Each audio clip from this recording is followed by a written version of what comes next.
ഈ നമ്മളെ ഡോക്ടർ ഹാരിസിനെതിരായ നടപടി ഇപ്പോൾ KGMI അവർ നടപടി എടുക്കില്ല എന്ന് അവർക്ക് ഇപ്പോൾ ആരോഗ്യവകുപ്പിൻ്റെ ആ ഒരു ഇത് കൊടുത്തിരിക്കുകയാണ്, ഉറപ്പ് കൊടുത്തിരിക്കുകയാണ്. സർക്കാർ ഇന്നലെയൊക്കെ ചെയ്തതൊക്കെ വളരെ തിരിച്ചടിയായിട്ടുണ്ടെന്നാണ് മനസ്സിലാവുന്നത്.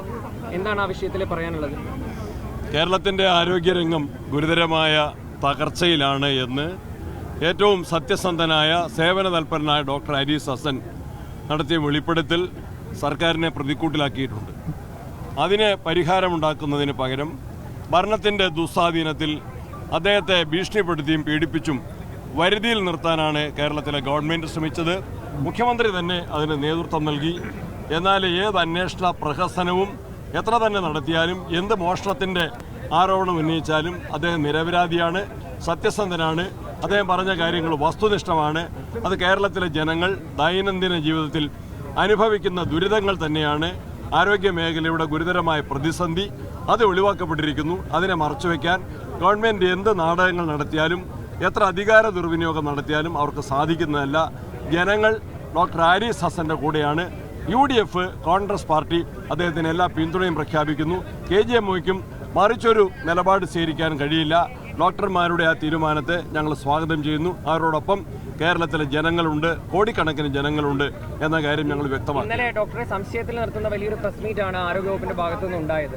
ഒടുവിൽ അതൊക്കെ തിരിച്ച് അവർക്കെതിരെ തന്നെ വന്നിരിക്കുകയാണ്. ആ നാടകങ്ങൾ അല്ലെങ്കിൽ അവർ ഡോക്ടർക്കെതിരെ നടത്തിയ കരുനീക്കങ്ങൾ അവർക്ക് തന്നെ തിരിച്ചടിയായി. അതിൽ സംസാരിക്കുന്ന തെളിവുകൾ ജനങ്ങൾ കണ്ടു കഴിഞ്ഞു. അവരത് നല്ല ബോധ്യത്തോടെ മനസ്സിലാക്കുന്നുണ്ട്. സർക്കാർ സത്യത്തിൽ ഈ ഡോക്ടർക്കെതിരെ നടത്തിയ അപവാദ പ്രചരണങ്ങളും ഭീഷണി പ്രയോഗങ്ങളും എല്ലാം പിൻവലിച്ച് മാപ്പ് പറയണം എന്ന് കോൺഗ്രസ് പാർട്ടി ആവശ്യപ്പെടുകയാണ്.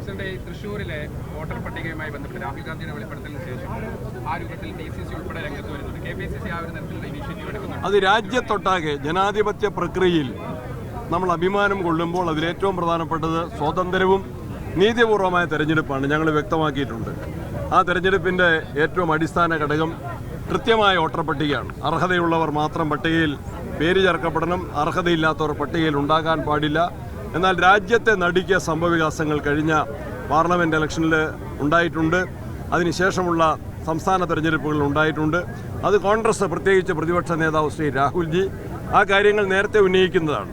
ആ കാര്യങ്ങളിൽ ആവശ്യമായ പഠനം നടത്തി വ്യക്തമായ രേഖകളോടുകൂടിയാണ് അദ്ദേഹം കഴിഞ്ഞ ദിവസം വാർത്താ സമ്മേളനം നടത്തിയത്. അത് കോടിക്കണക്കിന് ആളുകൾ, ലോകത്തെമ്പാടുമുള്ള ജനാധിപത്യ വിശ്വാസികൾ അത് കണ്ടിട്ടുണ്ട്, ബോധ്യപ്പെട്ടിട്ടുണ്ട്. അതിനിതുവരെയും ഇലക്ഷൻ കമ്മീഷനോ ഗവൺമെൻറ് ഓഫ് ഇന്ത്യക്കോ യാതൊരു മറുപടിയും നൽകാൻ വേണ്ടി കഴിഞ്ഞിട്ടില്ല. തൃശ്ശൂരിൽ മാത്രം സംഭവങ്ങൾ ഉണ്ടായിട്ടുണ്ട് എന്ന് മനസ്സിലാക്കുന്നു. ആ കാര്യങ്ങളാണ് തൃശ്ശൂർ DCC പറഞ്ഞിട്ടുള്ളത്. അഖിലേന്ത്യാ കോൺഗ്രസ് കമ്മിറ്റിയുടെ രാഹുൽ ഗാന്ധിയുടെ നിലപാടിനെ ഞങ്ങൾ ഞങ്ങൾ ഡൽഹിയിലുണ്ടായിരുന്നു. ഡൽഹിയിൽ നിന്ന് തന്നെ അത് കണ്ടത്. ഞങ്ങൾ അതിന് പിന്തുണ പ്രഖ്യാപിച്ചിട്ടുണ്ട്. ഞാൻ വാർത്താ സമ്മേളനത്തിൽ ആ കാര്യങ്ങൾ ഞങ്ങളെല്ലാവരും തന്നെ ഡൽഹിയിൽ നിന്ന് തന്നെ വ്യക്തമാക്കിയിട്ടുണ്ട്.